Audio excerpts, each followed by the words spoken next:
SCP-067, the artist's pen. Object class, safe. Special containment procedures. When not in use or the subject of study, SCP-067 is to be stored in its felt-lined wooden box. The nib is to be corked, and all art and writings are to be submitted to SCP Research Command for analysis and further experimentation. Description: SCP-067 is a fountain pen made by a German supply company called Pelican at some point between World War I and II.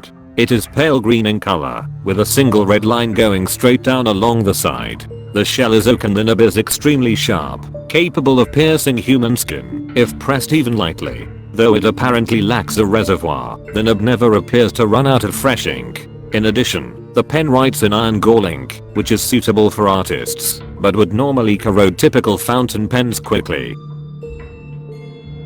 Research has surmised that any subject holding SCP-067 loses all autonomy of the hand and arm that grasps it. Full sensation is intact, but the arm below the elbow is controlled by unknown forces, theoretically centralized within SCP-067. One effect is that the controlled hand will start to use the pen to write a detailed biography of the individual holding the pen.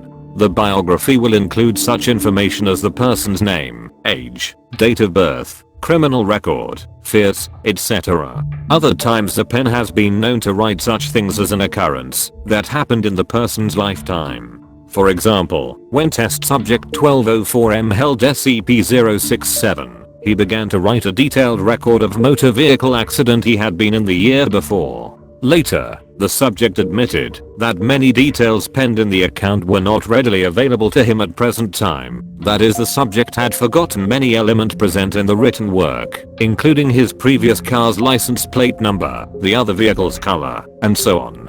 The subject stated that his memory of the event was so fresh in his mind during the transcription that he could taste the blood in his mouth.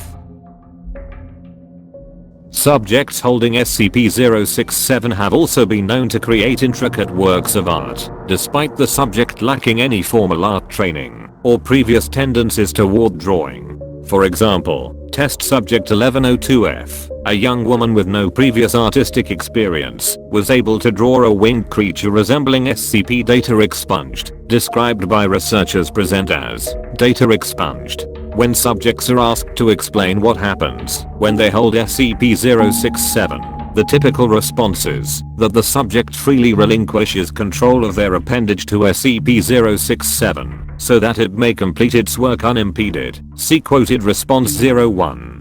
Despite being instructed to not draw or write, subjects describe feelings of empathy, admiration, and cooperation with SCP-067 that coerces them toward a will not their own. Quoted response 01. I don't really know how to explain it. It just kind of happened. When I picked up the pen, it seemed as if my hand wasn't my own anymore. I knew I could move it if I wanted to, but I chose not to because I loved the picture I was drawing. It was like my hand had life. Suddenly, my hand stopped, and I realized I had complete control over my hand again, and I put the pen back down. I looked at the drawing and saw how beautiful it was. I guess the pen decided it was done and was finished with me. Tests and experiments on data. Expunged 2000 data expunged. A test was done to see how the pen affected living creatures other than humans. Experiment 001. The test subject, a male rhesus macaque aged 2 years 4 months who had previously learned how to use pens and markers, was placed in a standard psychological surveillance room. Neutral wall coloration, one-way observation mirrors, with SCP-067, a work table, and a pad of paper. Subject picked up SCP-067 in his left foot, then took it in his right hand, then tasted it. Subject then put the pen down on the paper and smelled it. After 30 seconds, subject picked up SCP-067 again and began tapping it repeatedly on the table. Subject also began tapping SCP-067 on his own body.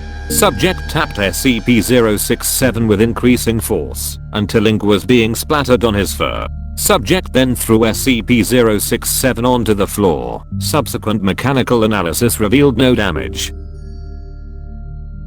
At this point, subject tore a page from the pad of paper and began rubbing it on the ink in his fur. This continued for 3 minutes, after which subject clutched the page in his teeth and leaped from the work table onto the ledge of the observation mirror with such force that the table was knocked over. Subject began smearing the ink from the paper onto the observation mirror while making repeated vocalizations. Subsequent analysis revealed that 50% of vocalizations were consistent with the typical distress vocalizations of the rhesus macaque, and 50% were unfamiliar. After 6 minutes of smearing ink on the observation mirror, subject began tearing at the page with his teeth and claws, but dropped it before destroying more than 20% of the paper. Subject then collapsed on floor, breathing rapidly and repeating the unfamiliar, atypical vocalizations. Subject's handler reports that, once removed from psychological surveillance room, subject's mood improved rapidly.